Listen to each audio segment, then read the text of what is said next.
Hi everyone, કેમ છો બધા? મજામાં? કાજલ કિચનમાં તમારું સ્વાગત છે. આજે આપણે એકદમ સરસ ટેસ્ટી અને બધાને ભાવે એવા પાન લડ્ડુ બનાવશું. તો ચાલો આપણે જોઈએ પાન લડ્ડુની રેસીપી. પાન લડ્ડુ બનાવવા માટેની આપણી સામગ્રી રેડી છે. મેં અહીંયા 6 થી 7 જેટલા નાગરવેલના પાન લીધા છે. હાફ કપ જેટલું કન્ડેન્સ મિલ્ક લીધું છે. 1.5 કપ જેટલું મેં નાળિયેરનું ઝીણું ખમણ લીધું છે. જે મેઝરમેન્ટ કપ આવે છે ને એ કપમાં 1.5 કપ જેટલું ઝીણું ખમણ લીધું છે. પછી 2 ચમચા જેટલું મેં કાજુ બદામના ટુકડા લીધા છે. 2 ચમચી જેટલું ગુલકંદ લીધું છે. 1 ચમચી વરિયાળી લીધી છે. 1 ચમચી તૂટી ફૂટી લીધી છે અને ગાર્નિશિંગ માટે મેં ચેરીના ટુકડા લીધા છે. અને મેં આ ગ્રીન ફૂડ કલર લીધો છે. આ ઓપ્શનલ છે, તમે યુઝ ના કરો તો પણ ચાલે. જો મેં આ પાનના મોટા ટુકડા કરી લીધા છે. ટુકડા કાપી અને આ મિક્સી જારમાં લીધા છે.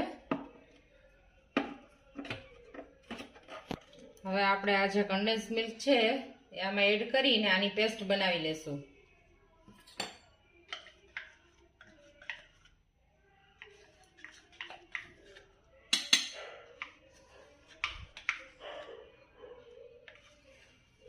હાફ કપ જેટલું મેં કન્ડેન્સ મિલ્ક લીધું છે.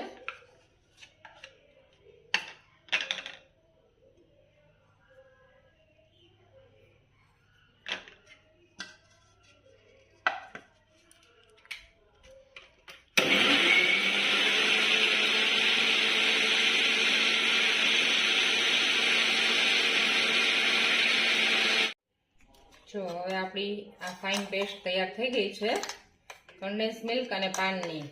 હવે આ પેસ્ટને એક બાજુ રાખી અને આપણે એક પેનમાં 1 ચમચી જેટલું ઘી લેશું.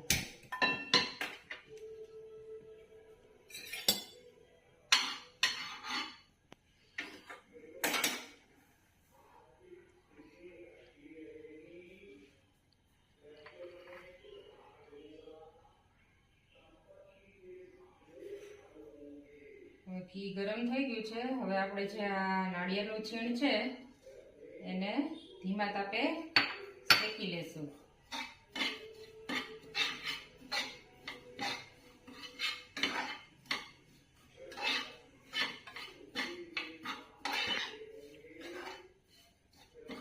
હવે નાળિયેરનું છીણ શેકાઈ જાય પછી આપણે જે આ પેસ્ટ છે એમાં એડ કરી દઈશું.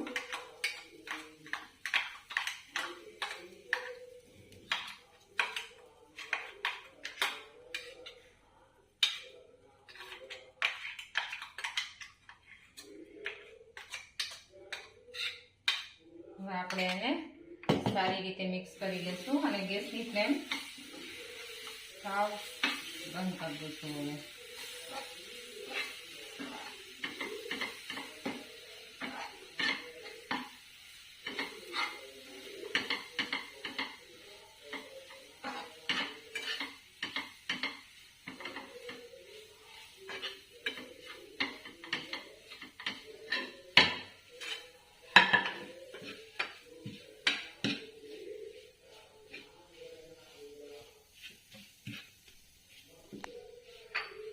હવે તૈયાર છે.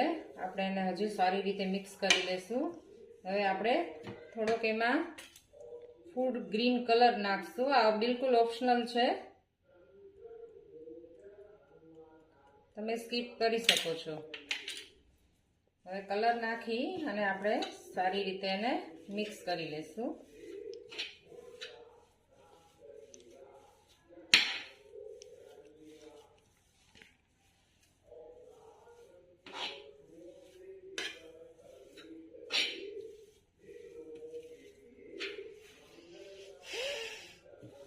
હવે આપણે એને એક બાઉલમાં કાઢી અને ઠંડુ થવા દેશું.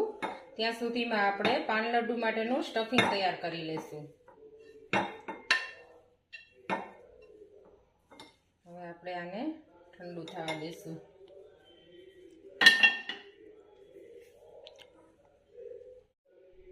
હવે સ્ટફિંગ માટે આપણે આ કાજુ બદામના ટુકડા નાખશું.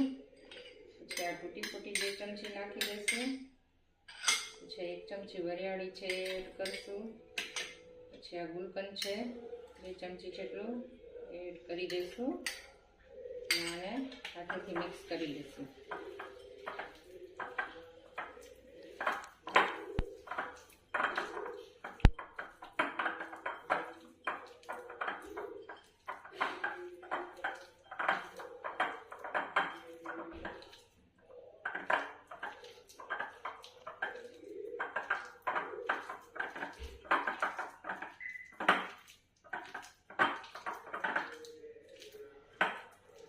આપણું પાન લડ્ડુ માટેનું સ્ટફિંગ રેડી છે.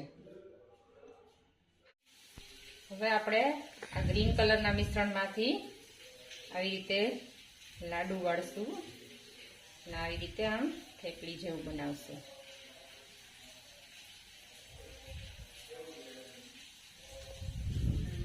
હવે આમાં આ સ્ટફિંગ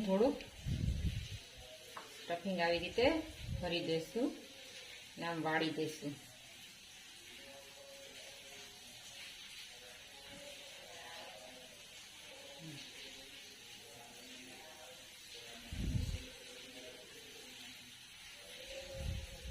આવી રીતે આપણે પાન લડ્ડુને વાળી લેશું સ્ટફિંગ ભરીને.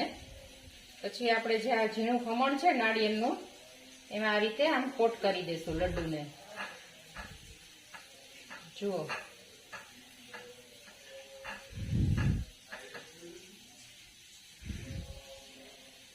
આવી જ રીતે આપણે બધા લાડુને વાળી લેશું.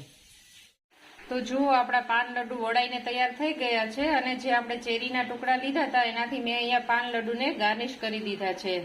તો મારી રેસીપી કેવી લાગી તમે પણ ઘરે અચૂક બનાવજો અને મારી ચેનલને લાઈક અને સબસ્ક્રાઈબ કરજો.